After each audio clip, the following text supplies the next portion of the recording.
Welcome to the Texas Values Report. This is Jonathan Sines, president of Texas Values. Great to be with you on another glorious week in the state of Texas. Hope you and your family are well. Boy, it feels like we sort of turned the corner, right? Back to school. A lot of talk going on what's going on with schools here in Texas. It's not clear if the Supreme Court has finished their term, but we've got an expert today that probably knows better than I do. If they had at the U.S. level, their timeline got a little altered, like many of us, if not all of us, here in the country, due to the coronavirus. But that has really led to a lot of interest in cases coming out of the U.S. Supreme Court. We'll be talking about that today. We'll also be talking about our policy forum. A lot of attention starting to grow on that as that event's coming up in September. But I want to go straight into the segment here with our guest today. Kelly Schackelford is our guest today on the Texas Values Report, and he is a frequent guest to our show. That's because not only is he president and CEO and chief counsel of First Liberty Institute, which is the largest nonprofit legal organization in the country that focuses on religious liberty, he is also a founding board member and a current board member of Texas Values. Not only that, and this will be an important programming note for this station, he is a proud graduate of Baylor University undergrad and Baylor Law School. Kelly, welcome back to the Texas Values Report. Oh, thanks for having me, Jonathan. Well, look, it's an important time to have your insight, to have your counsel, but also your expertise. And, it is an interesting question. I kind of started off with this about the U.S. Supreme Court's term. So maybe or members of your team, I know, are involved in this as well as yourself. Has the Supreme Court term ended officially for this term, or do we know when that time will end? Well, nobody knows for sure, but I think most likely it has. The cases that we expected to come down have come down, and most of the others are probably coming in the near future, next term. Well, let's talk about some of those cases. So some really big cases this term, really this spring. A lot of times we see the trend where the bigger cases, the more divisive, controversial, however you want to phrase it, court cases that get a little bit more attention, that have some very far-reaching constitutional implications, come down towards the end. Usually that's in June, the end of June. No different this time around, even though some of those came out in July. But let's talk about a couple of those cases, and I know a few of those that you've been involved in related to religious liberty. One of them more recently was the Our Lady of Guadalupe case, which actually I think there were two cases that involved this issue, and a very important religious liberty concept and principle called ministerial exception. Tell us a little bit about that. Yeah, the big theme of the cases, I would say, is religious liberty cases were victories, and this is one of them. Our Lady of Guadalupe. This is about the idea that a religious organization has a right to pick its own leaders, the people who propagate the mission. And so in this case, it was a Catholic school, and the idea was that you had a teacher who was let go, and a lawsuit was brought by her against the Catholic school. And the response was, appropriately so, hey, the government doesn't have a right to tell us who we can hire to teach our children. This is clearly a part of the ministry, and it's an exception to our normal Title VII laws. Title VII laws are employment laws that say you can't discriminate on the basis of race, sex, religion, etc. And so, for instance, you might say, how is it that the Catholic Church can only have male priests? Aren't they discriminating against women? Well, again, we allow religious organizations to pick their leaders, the people who propagate the mission, and not to have the government interfere, because if the government did interfere, it would basically be controlling what your religious organization could believe, what they could do. And so in this case, it was a strong opinion saying that, look, this is not something the government can get involved in. Religious entities get a right to pick their leadership and those who are able to really instill the values in the young people that they're reaching out to. Well, look, and a lot of people aren't aware of those things, and then a court case comes along and you realize, oh yeah, that's how things have been, and it makes a lot of sense, but they forget about it. And then you think, man, why are these issues being challenged in court? And so there were quite a few other court cases that came up at the U.S. Supreme Court that really are reminders that these are deep-rooted, long-rooted constitutional principles. But that doesn't mean people won't continue to bring them up or try to find another way to chip away at them. And so we're talking with Kelly Shackelford, who is president, CEO, and chief counsel of First Liberty Institute. Just a few years ago, named one of the top 25 lawyers in the state of Texas, has probably just about more experience than anyone, not only in Texas, but across the country when it comes to religious liberty litigation, particularly at the U.S. Supreme Court. Kelly, tell us about a couple of the other cases that you were referencing that were wins during this term.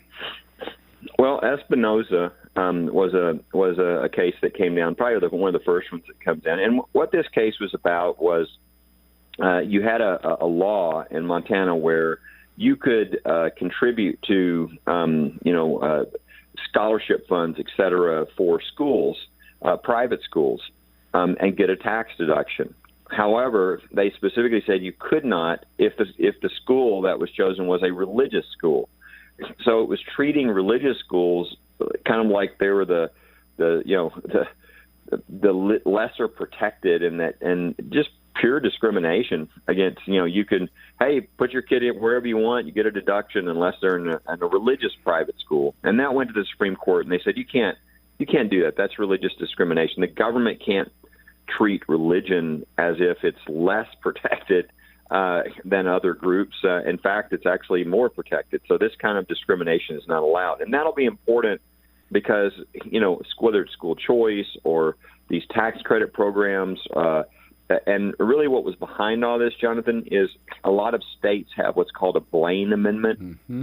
And this is an amendment that was put into many of the state constitutions that's really an embarrassing part of our history. It's an anti-Catholic, bigotry to put in the law to where basically at the time all the public schools were essentially Protestant schools. I mean, you had prayers, you did all that, but it was Protestant. And so Catholic schools, they came up with their own private schools so that they could teach things differently and have religion be different in the teaching and growing up of these young people. Well, Senator Blaine in the U.S. Senate encouraged this piece of legislation to be passed in all the state constitutions that would make it to where if any public money ever touched any religion or religious school, and specifically aiming at Catholics, then it was unconstitutional.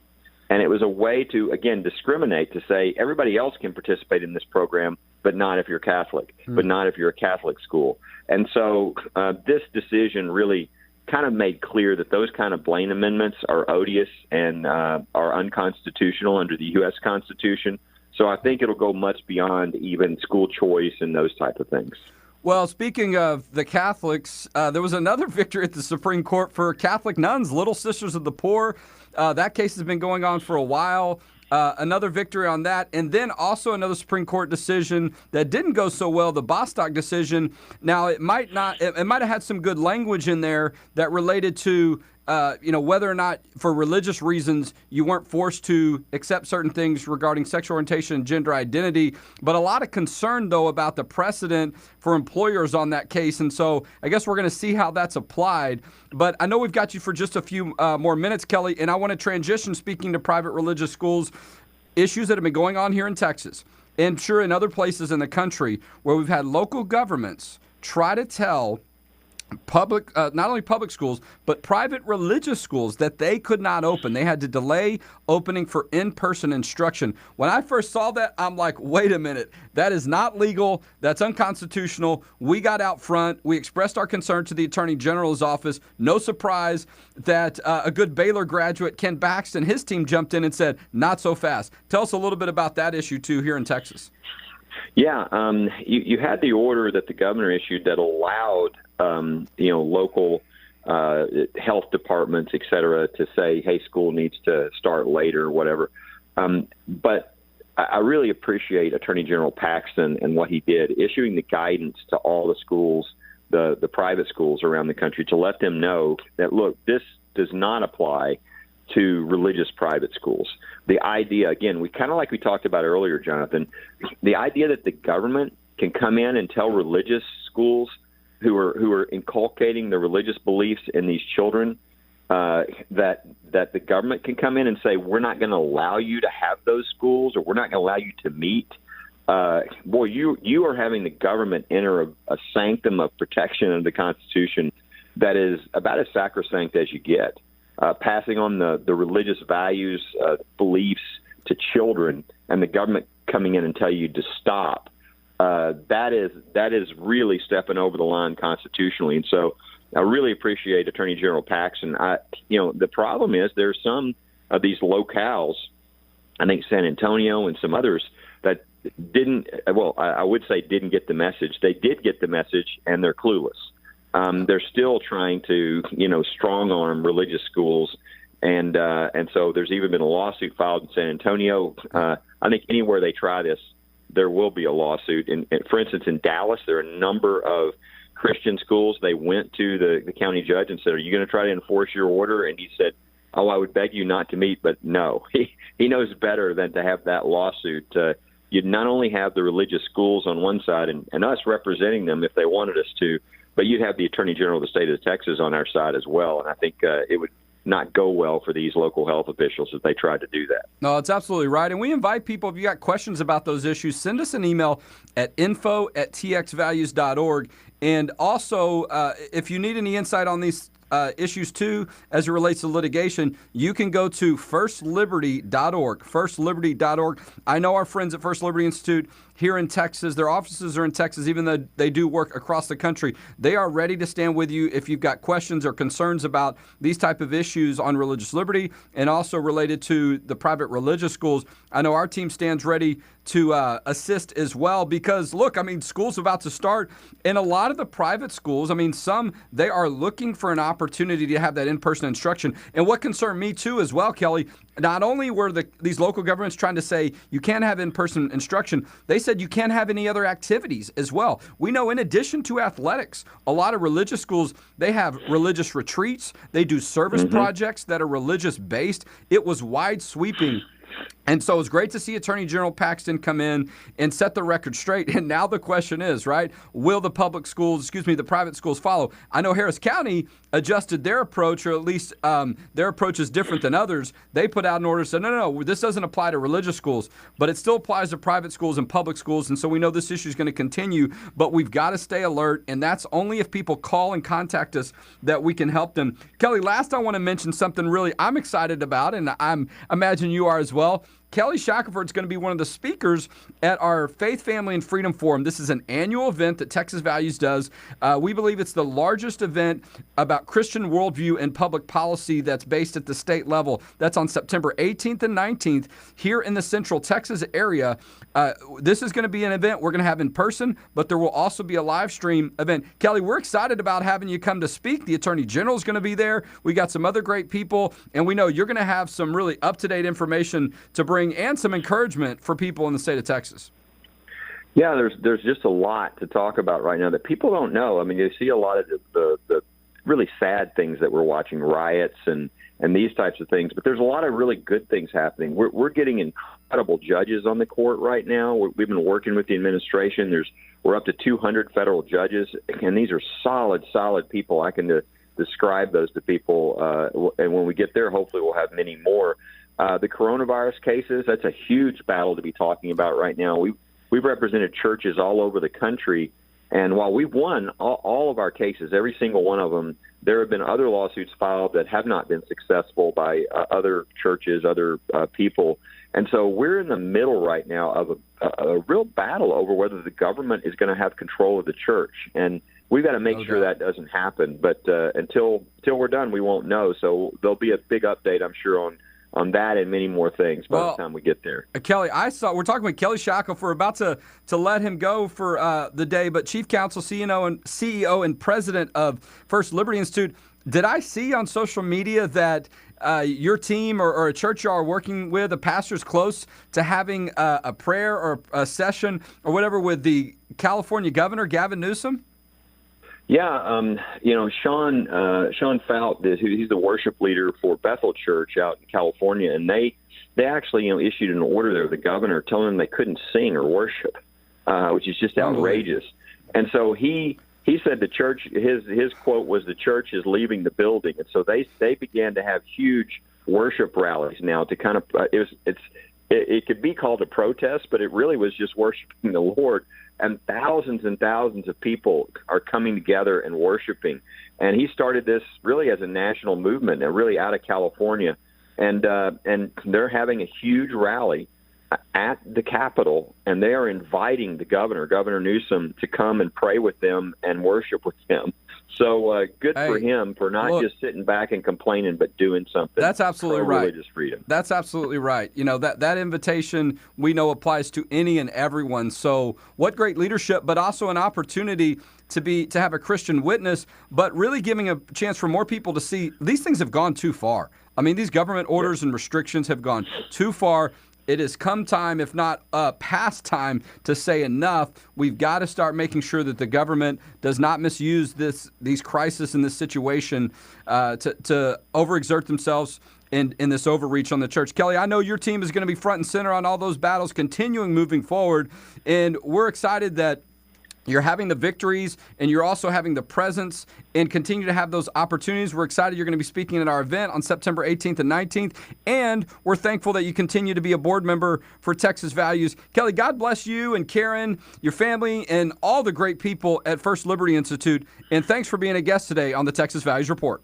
Oh, happy to do it, Jonathan. Thanks for all the great work that you're doing and Texas Values is doing. It's just, I can't imagine what Texas would be if there wasn't a Texas Values. There's just no group like it, and the work you're doing is crucial for everybody across the state.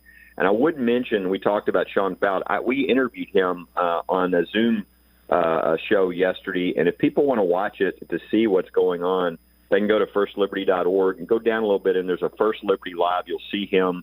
You'll see the interview not only we had with him, but also with one of the California pastors who is standing up against what's happening. Well, we'll work on getting put up on our social media channels as well. Great. Kelly, God bless you. We look forward to talking to you again soon. Thank you, Jonathan.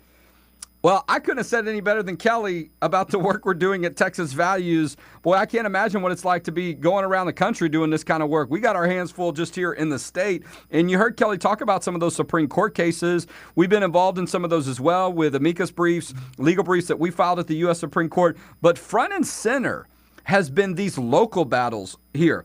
And we have gotten so many questions from churches, emails, phone calls, and a lot of them are trying to figure out how to navigate some of this. Now, many of them are open, but they're also looking at all the other activities and events and important things that happen at their church, not just maybe their typical Sunday worship service or mass.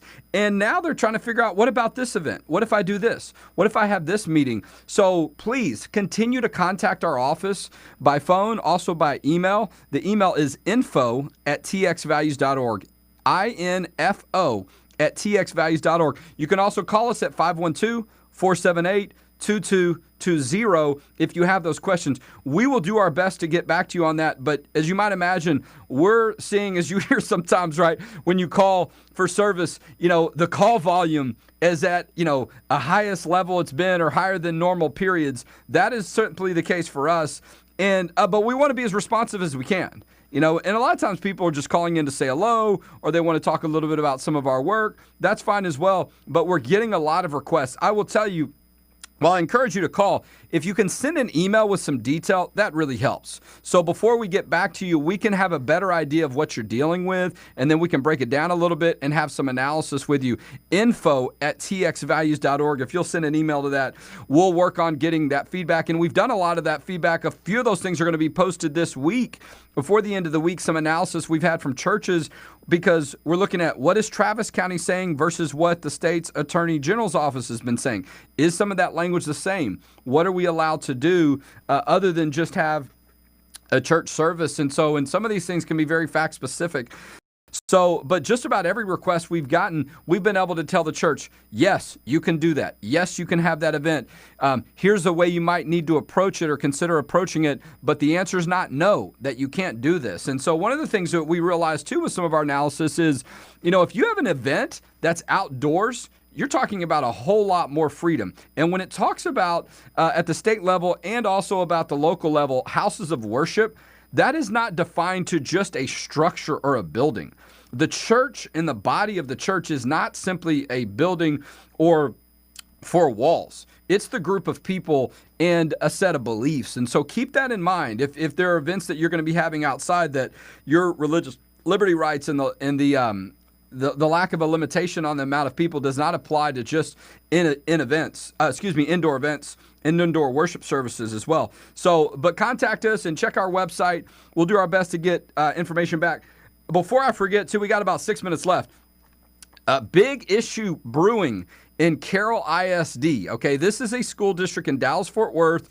This is Southlake. This is a couple other cities up in that area, Grapevine, Colleyville, that have this big issue that's brewing where the school district or some members of the school district or administration are trying to push a robust and very comprehensive and controversial LGBT policy for public schools.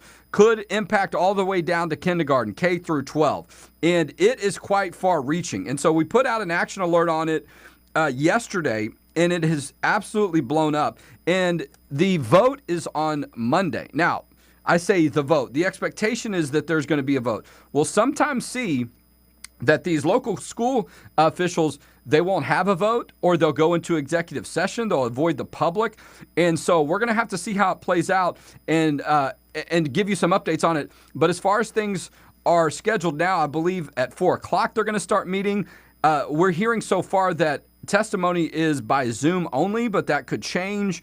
And so we want you to be aware of that. But what you can do right now, I mean, you can think about whether or not you're going to come and testify and be a part of it. But what you can do right now is send an email. And look, maybe you don't live in Carroll ISD, but maybe you have family that does. Maybe you have friends that do, and you have a concern about this. Maybe you have a concern that it's going to now come to your school district. We're not putting any limitations on you. If you care about this issue, you should be sending an email to the Carroll ISD school board members. And we have an action alert on our Facebook page. Let me see where we are under our website, where you can find it. I'm looking here on action alerts. You scroll down about a page or so, if you will, on your screen down, and you'll see a section called Action Alerts. It's right there with a rainbow flag. Take action. Click that link, and when you click that link, and let me show you what it's going to look like. Let me go back here on my screen for people that are watching on social media. This is where it is on our website. Under Action Alerts, you can see what it looks like there. And then when you click the Take Action, you're going to go to an action alert that looks like this, and it has all of the instructions on what you can do. And as well, not only the instructions, but if you scroll down after you look at the explanation of what's going on, here are the email addresses of the Carroll ISD school board members. They need to hear from you, okay? You have got to contact them. And so send an email today, and we've got really a nice script put together with the information. But you want to tell them to vote no on the LGBT so-called cultural competence action plan. But let me just tell you a little bit about what's in here. They want to establish an LGBT student focus group. And look, let me back up for a second. These type of policies, including this one, they will create an environment that pits students against each other and really antagonizes Christian students who hold a biblical worldview. I mean, that is what many of them are designed to, is to champion LGBT advocacy and that whole lifestyle and movement, and then put them in a position to where the Christian students are out on the outside here, and their views now become something that is considered a microaggression. That word is actually used in this comprehensive plan. You could unintentionally do something, say something, wear something, look the wrong way. Who knows? I mean, it's very subjective. That could be considered an unintentional microaggression and could be considered offensive, which, by the way, the U.S. Supreme Court does not allow you to ban offensive speech, if you will, or just about, or most of it. And so there are concerns constitutionally. This policy even has a hotline, or as some are calling it, and we called it a snitch line, for people to call in and report students that could be viewed, even unintentionally, as in opposition to LGBTQ issues. These are the type of policies that have allowed and resulted in drag queen story hours at public schools. In Texas, we have seen that here in Austin ISD. Not only that, but also where you have these drag queens being invited as guests LGBT Pride Week. This is way beyond, hey, there are some people that have different views personally about sexuality, and there can be a respectful way to address that or be aware of it. We're way beyond that. Okay, this is advocacy, this is champion, this is really almost propping them up to say this is preferred, and if you don't agree with that, okay, if you don't see it the same way as they do, you're now somehow performing or guilty of a microaggression against them. And so this is what diversity and inclusion now looks like to some people. I want to make sure we're clear. This is happening in the public school environment right now where people don't even know if they're going to go to public school, if the schools are going to be open. If you're a parent, I'm sure you're like me. When does school start? Where are they going to be? How are we going to deal with these environments? And school districts, instead of spending more time making sure you're safe and that education comes first, they're using their time to prop up LGBT propaganda and advocacy. Have I said enough? Go to our Facebook page, our website. Tell your friends in Carroll ISD, we have got to put a stop to this. There are friends in this area that will stand with you and I on this issue. This is just one of the many reasons why you need to support the work we do, because we were on top of this from the beginning. We got this out front, and now we've got some good information. We did analysis for about a day and a half to make sure we broke it down internally before we got it out to all our folks, and it's absolutely blown up. This is why you need to invest in Texas Values. Make a tax-deductible donation today at txvalues.org. We're at the end of the month. We do have bills we have to pay every month, and that's how we can continue to protect faith, family and freedom in Texas. And we'll see you next week on the Texas Values Report.